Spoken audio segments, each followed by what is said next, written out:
Au nom du Père et du Fils et du Saint-Esprit. Amen. Évangile de Jésus-Christ selon Saint Jean, chapitre 17, des versets 20 à 26. À l'heure où Jésus passait de ce monde à son Père, les yeux levés au ciel, il priait ainsi. Je ne prie pas seulement pour ceux qui sont là, mais encore pour ceux qui accueilleront leurs paroles et croiront en moi. Que tout soit un, comme toi, Père, tu es en moi et moi en toi. Qu'ils soient un en nous eux aussi, pour que le monde croie que tu m'as envoyé. Et moi, je leur ai donné la gloire que tu m'as donnée, pour qu'ils soient un comme nous sommes un, moi en eux et toi en moi. Que leur unité soit parfaite. Ainsi, le monde saura que tu m'as envoyé et que tu les as aimés comme tu m'as aimé. Père, ce que tu m'as donné, je veux que là où je suis, eux aussi soient avec moi et qu'ils contemplent ma gloire, celle que tu m'as donnée parce que tu m'as aimé avant même la création du monde. Père juste, le monde ne t'a pas connu, mais moi, je t'ai connu. Et ils ont reconnu eux aussi que tu m'as envoyé. Je leur ai fait connaître ton nom et je le ferai connaître encore pour qu'ils aient en eux l'amour dont tu m'as aimé et que moi aussi je sois en eux. Bonjour chers frères et sœurs dans le Christ et bon 7e dimanche du temps de Pâques.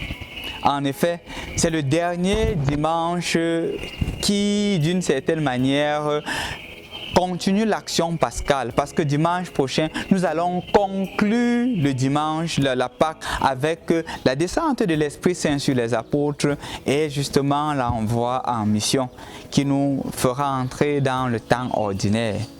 En effet, chers frères et sœurs dans le Christ, malheureusement, on n'est pas capable de lire toutes les lectures, de lire la première lecture avec l'expérience de Timothée, de lire la deuxième lecture qui conclut justement le livre de l'Apocalypse ou de lire le Psaume. On est appelé malheureusement à nous relever, on est appelé malheureusement à réduire et à nous limiter seulement à l'évangile que nous venons d'écouter, qui est justement la prière sacerdotale, la conclusion de la grande prière sacerdotale du Christ. Chers frères et sœurs dans le Christ, remarquons qu'il y a quelque chose de très beau dans cette lecture, qui est la prière que Jésus adresse. Il y a plusieurs mots qui reviennent plusieurs fois, mais les deux qui doivent prêter notre attention, c'est l'amour et l'unité. Pourquoi amour et unité? Parce que ce sont des paroles qui font justement de Jésus ce qu'il est. Il est venu révéler le Père. Il est venu nous faire comprendre que Dieu est amour. Et en effet, cette personne qui révèle le Père, ce n'est pas seulement une personne quelconque. C'est Jésus, Dieu, deuxième personne de la Sainte Trinité. C'est d'ailleurs ce qu'on voit dans la deuxième lecture d'aujourd'hui, quand il se présente et il aborde les titres du Messie et même les titres de Dieu. Quand il dit par exemple, je suis l'alpha et l'oméga, je suis le premier et le dernier, je suis le commencement et la fin. Vous voyez, ça a un symbolisme trinitaire, alpha et oméga, premier et dernier, commencement et la fin. Et on se rappelle clairement que ce sont des propos que Dieu lui-même a utilisés dans le livre d'Isaïe, quand il disait que je suis le commencement et la fin, je suis l'alpha et l'oméga. Alpha et oméga qui est l'alphabet grec, non? Qui commence par alpha et qui finit par oméga, comme pour dire que je suis A et Z. A dans l'alphabet français et Z qui est la dernière lettre de l'alphabet français. Donc, chers frères et sœurs dans le Christ, Jésus qui est Dieu, deuxième personne de la Sainte Trinité, voudrait justement que l'amour que Dieu a pour l'humanité se manifeste et se répande. Il ne voudrait pas que ce soit un amour qui soit propre seulement aux disciples. Il voudrait que le monde entier connaisse le Père. Et le monde entier ne connaîtra le Père que si et seulement si il y a l'amour. Je voudrais vous raconter une histoire que j'ai écoutée du père Thibault. Il racontait justement l'histoire de la découverte de l'Amérique. Ayant découvert l'Amérique, il y a eu beaucoup d'Espagnols et de missionnaires qui se sont dit que allons évangéliser les Indiens. Ils arrivent là-bas, beaucoup de missionnaires tout zélés. Ils passe quelque temps, ils se rendent compte qu'il n'y a pas de conversion, que les Indiens ne se convertissent pas. Ne se convertissant pas, ils sont déçus. Étant donc déçus, ils décident de rentrer en Espagne. Ils décident de rentrer en Espagne pour aller à l'université de Salamanque et rencontrer le très grand théologien de l'époque. Je crois clairement que vous avez entendu parler de lui, Francisco de Vitoria. Ils arrivent, ils demandent à Francisco de Vitoria comment est-ce qu'il devrait faire pour pouvoir être capable d'évangéliser, parce que ces missionnaires qui sont allés, certains qui sont rentrés, n'arrivent pas à comprendre. Ils demandent que mais si le Seigneur nous donnait la possibilité de faire des miracles comme dans les premières communautés chrétiennes, ce serait bien. Il y aurait vraiment beaucoup d'évangélisation. Francisco de Vitoria se met à sourire et leur dit que non, ce n'est pas de cela qu'il est question.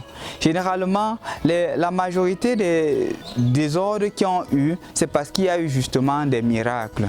Le message premier du Christ, ce n'est pas d'abord les miracles. Et justement, Francisco de Vitoria leur fait comprendre que ce qui doit faire le succès de votre évangélisation, c'est l'unité. L'unité dans la mesure où vous serez capable de vivre une vie d'ensemble au point où les gens vont sentir en vous la présence réelle de Dieu. Et s'ils sentent la présence réelle de Dieu, ils vont se convertir. Comme confrères, est-ce qu'ils sont capables de trouver l'amour fraternel entre vous? Est-ce qu'ils voient justement des frères qui s'aiment profondément, des frères qui se comprennent, des frères qui dialoguent? On ne confond pas ici unité et unicité. Non, mais unité dans la diversité. Est-ce que c'est ce qu'ils voient en vous? Si justement ils ne voient pas ça en vous, c'est dommage. D'ailleurs, c'est ce que le Seigneur a toujours demandé dans sa prière, qu'il soit un. Parce que dans l'unité, l'évangélisation prend du fruit. Dans la division, l'Église se détruit. Il n'y a pas un royaume qui puisse tenir si ce royaume est divisé. Et malheureusement, on le constate de nos jours, dans l'Église même, il y a beaucoup de divisions. Il n'y a pas d'unité. Il y a un confrère qui était en mission en Chine et il revenait, il nous a fait comprendre ceci qui m'a beaucoup touché. Il faisait comprendre que les Chinois ont des difficultés à embrasser notre religion chrétienne. Pourquoi? Parce qu'ils sentent que la Bible, la parole de Dieu qui est donnée, est belle. Elle parle des choses vraiment sanctificatrices. Mais il disait que quand on voit les chrétiens se comporter, ils ne donnent pas l'impression qu'eux-mêmes ils vivent cette parole. Ils disent déjà qu'entre les chrétiens catholiques, ils sont déjà divisés. Après, il y a des autres églises qui naissent. Non seulement cela, même dans des communautés où justement ils viennent pour être évangélisés, on sent d'ailleurs la division entre eux.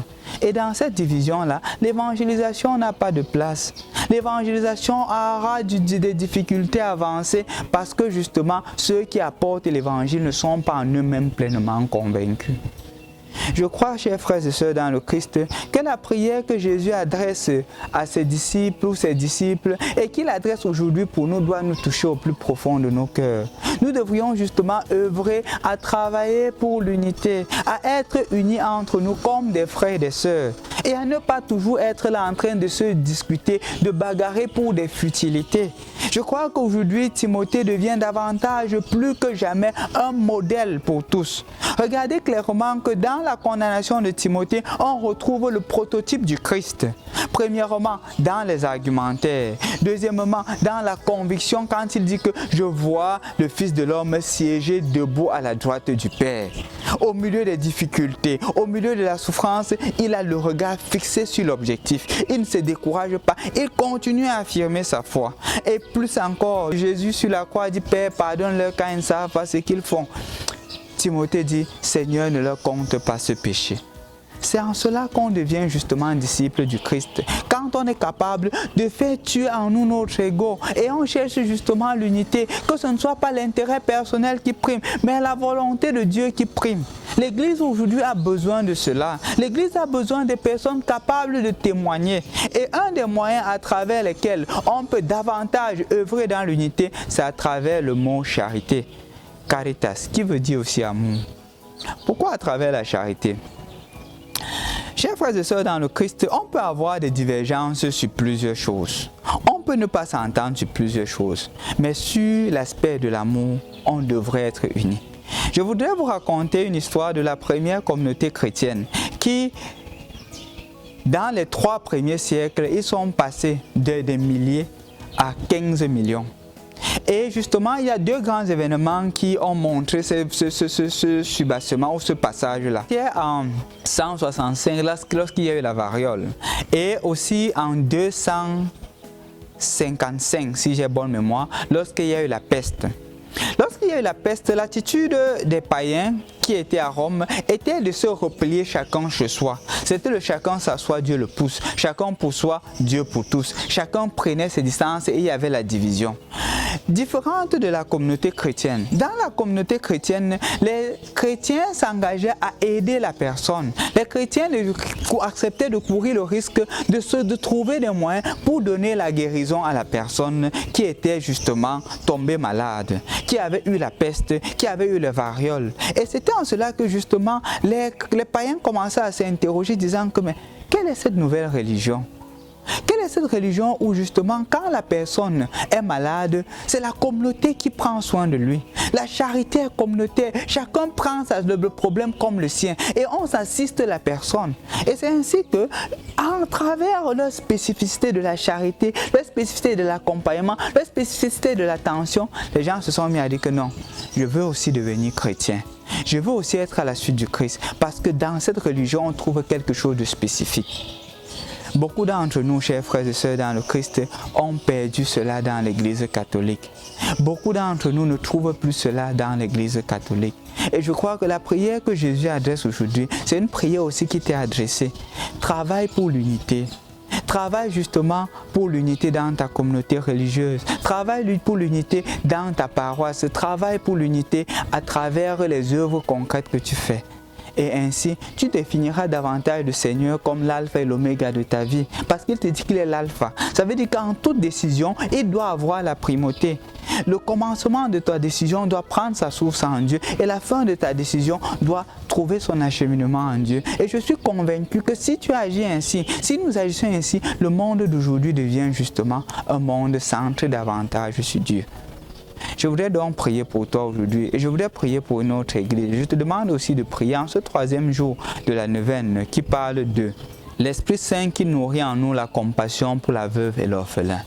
Un des signes à travers lequel tu pourras davantage travailler pour l'unité, tu pourras davantage être charitable, c'est de prêter une attention forte sur la veuve et l'orphelin que tu connais.